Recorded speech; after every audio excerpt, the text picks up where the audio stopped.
Let's go to Columbus, Ohio, and talk to Kim. What is up, Kim?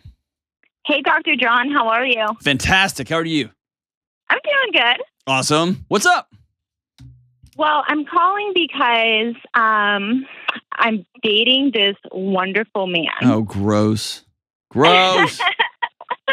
And we've been dating a little bit over a year now. And with the holidays coming up, I'm really hoping he proposes. Oh, I hope he does just for humanity's sake, but I hope he doesn't just because you've built this thing up so good. Because here's what happened. Hey, if he doesn't propose, you're going to feel like he took something from you.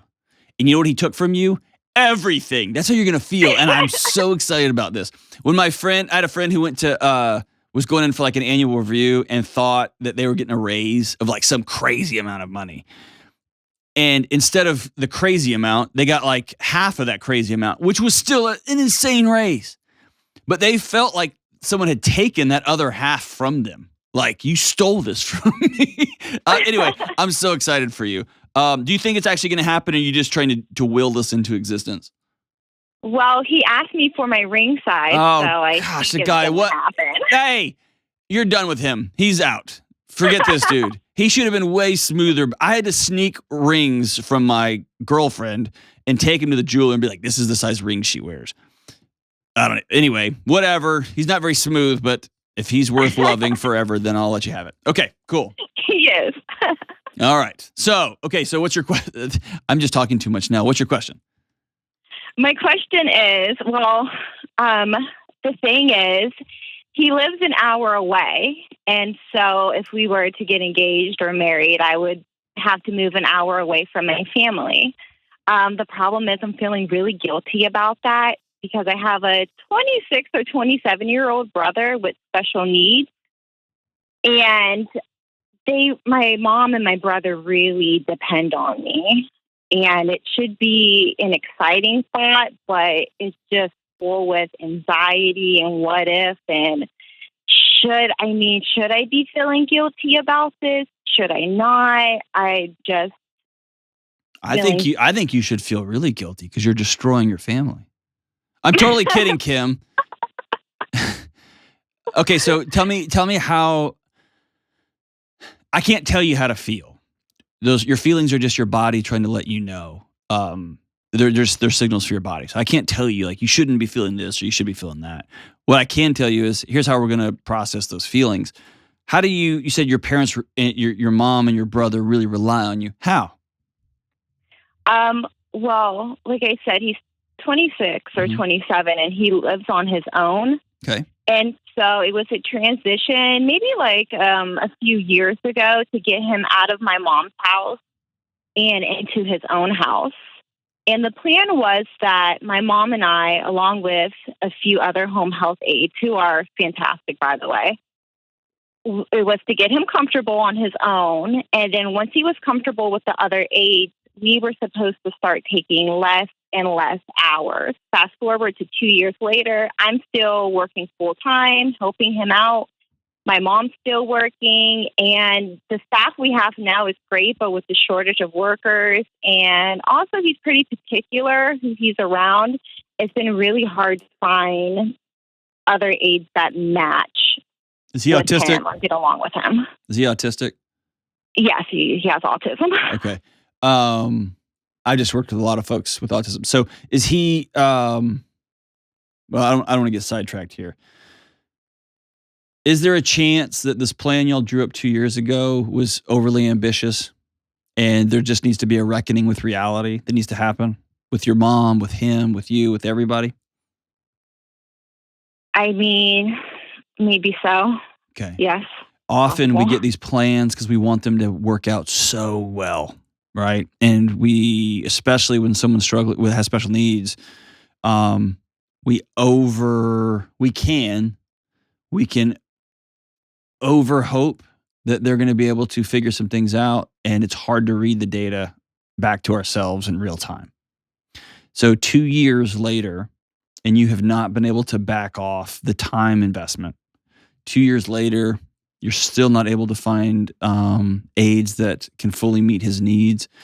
and 2 years later, your mom is still struggling. That tells me that 2 years later, this idea of him in an autonomous living situation may not be tenable. It may not be in the cards. Right. And that's really hard to say out loud, right?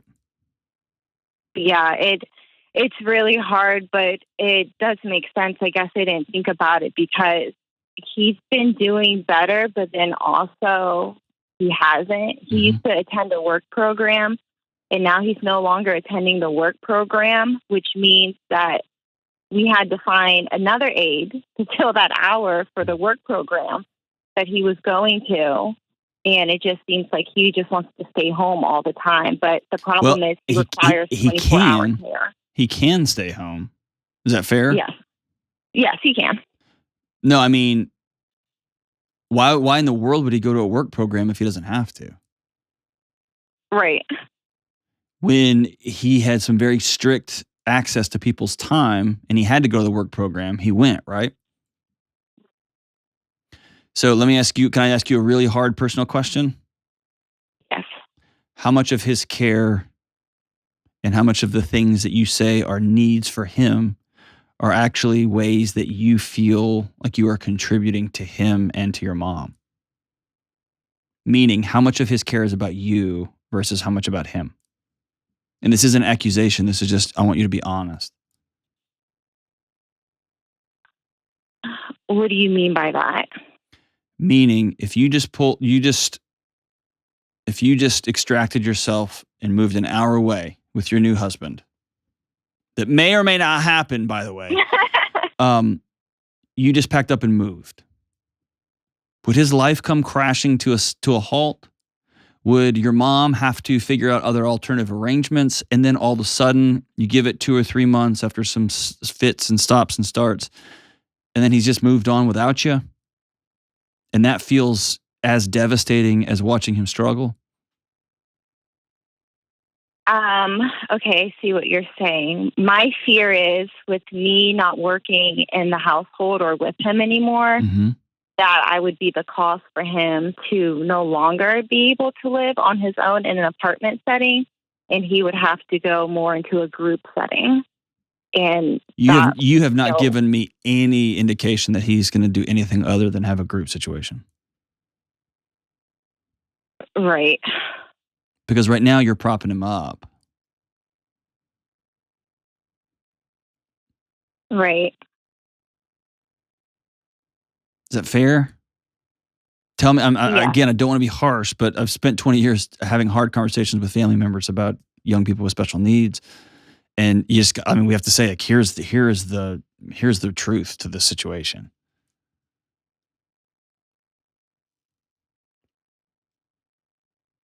Why do you feel like you have failed him if he ends up going to a group home?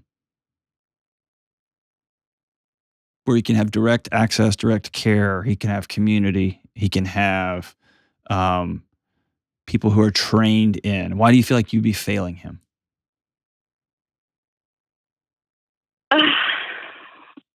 I don't know. I don't know where that comes from. Let me ask you a harder question. Why do you feel like when you have joy that you're somehow taking something from him? Because I think you're scared to get married because you're scared to move on with your life, a life that he can't have. And there's a part of you that feels guilty about that. Yeah, and you know what? Now that you said it out loud, that does make a lot of sense. And I think that guilt also comes from my mom, because I know that she'll be alone. And it feels like I'm moving on. Not moving on, I'll always be in connection with my family. I'm not going to, fall off the face of the earth on them. But I guess I feel like they do better when I'm just around. And when I'm consumed with them. I bet that's true. I bet their life is easier, and I bet there is more joy, and I bet things just go better when you're around. There's no doubt in my mind, because you're an amazing young woman, and you care deeply for your mom, you care deeply for your brother. The one person you've left out of this whole equation is Kim. and you've managed to like piecemeal a romantic relationship together on the side here, in on top of your duties of working full time and taking care of your brother full time, so that your mom could fill in the blank, so that your brother could fill in the blank. All of this is about propping up a fantasy that's not real. Your mom had a different picture of what her life would look like, and she has a special needs 26-year-old son. You've given her an amazing opportunity to not have to deal with that directly, but at some point she will. And your brother, who sounds like he's like a fun, loving, like he's a lovely guy. He's got a lot of challenges, but he's fun. He's cool. Or you wouldn't want to spend that much time with him. You had a picture of those people who sent their kids or their brothers to those places. And you don't want to be, and you see, all this comes back to you. You don't want people to judge you in the way that you judge other people. Right. And so I will tell you, you're worth having a really rambunctious, reckless love. And you're worthy of getting married. And if you got to move, you got to move. And also, you really need to sit down with your fiance, your maybe fiance, and have the conversation. Here's what kind of sister I am. When my mom and dad pass, he's going to live in a home in our neighborhood or around us. Or my goal is within 10 years, I want to have a house with a back apartment on it that we can have a nurse. So I want you to know this is the kind of sister I am. Or we're going to support him financially, because when my mom passes away, we're not going to have any money. We're not going to have, she doesn't have a special needs trust built. Like, let's be really sober minded and clear eyed about these things. But the idea that you can, what you're going to do is you're going to end up avoiding guilt for so long, you're going to resent your brother, and you're going to resent your mom, and then you're going to resent you for feeling resentment over those two people. And your husband's going to resent you for feeling like he's in third place all the time. And your kids are going to resent because they don't know where, you see what I'm saying? Choose guilt over resentment every single time. And do it with dignity and respect. Meaning, if you just pack up and leave without a runway, that's pretty not cool. But letting folks know, hey, we're getting engaged, which means we're going to be married in the next year, which means at some point, I'm going to be moving. Mom, we have to have a conversation, a very true and real conversation about transition, because this isn't working. Okay. Is that fair? It is. It's just hard. Tell me why it's hard. It's hard because I know everyone's going to be upset. When did it become your job to make sure other people weren't upset?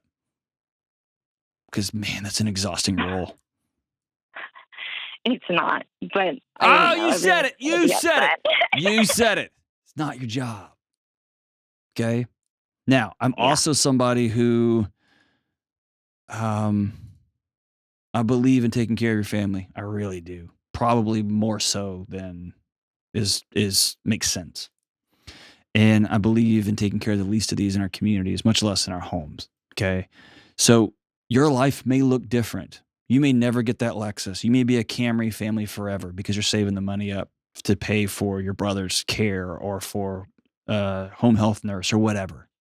You may never have a 5-bedroom house on 30 acres and a whatever thing you dream about. You may be a 3-bedroom, 2-bath house, even when you have 3 kids.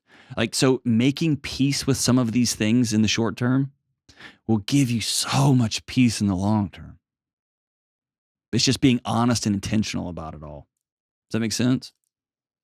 Yeah, it makes a lot of sense. Here's where I would start. I would start with a conversation with your mom. Say, Mom, okay. in 2023, I'm hoping to get engaged from this knuckleheaded whatever guy. I'm hoping to get engaged. We need to have a hard conversation about brother because the plan we put in place is just not working. So we need to plan, either he's going to move back home with you and we're going to get some aides and nursing help here, or we need to start looking at group homes and we got a year out. And you need to have a secondary conversation with the person who, before they ask you to marry him, and hopefully you've had this conversation, but we're going to have a very direct conversation about, hey, here's the kind of sister I am. And part of marrying me, part of loving me forever is I'm a sister who takes care of her brother when he can't take care of himself. And we're going to be very honest about the finances. We're going to be very honest about our boundaries. And most important, you got to put your oxygen mask on first, Kim. Taking care of you isn't selfish. Taking care of you isn't somehow a violation of your mom's love or your brother's love. You take care of Kim. You make sure Kim has great relationships and that Kim's body is taken care of with good food and with sleep and with exercise. You take care of you. You got a good job so that you've got something firm that you can anchor into and rappel off the side and then take care of the other people in your life. Otherwise, man, you find yourself just flying in the wind like a kite trying to take care of everybody all the time. And that's not sustainable. And it ends up in ashes every time. Or you end up 58 years old and you're bitter and you're upset and you resent and you look back on your life and say, ugh, I don't want that for you. I don't want that for your family. I don't want that for your brother. I don't want that for anybody. So let's go all the way back to the beginning here and say, let's have some hard conversations. Let's be honest about, am I doing this for me or am I doing this for my brother? And let's be honest about what our marriage is going to look like. And when you get engaged, call me.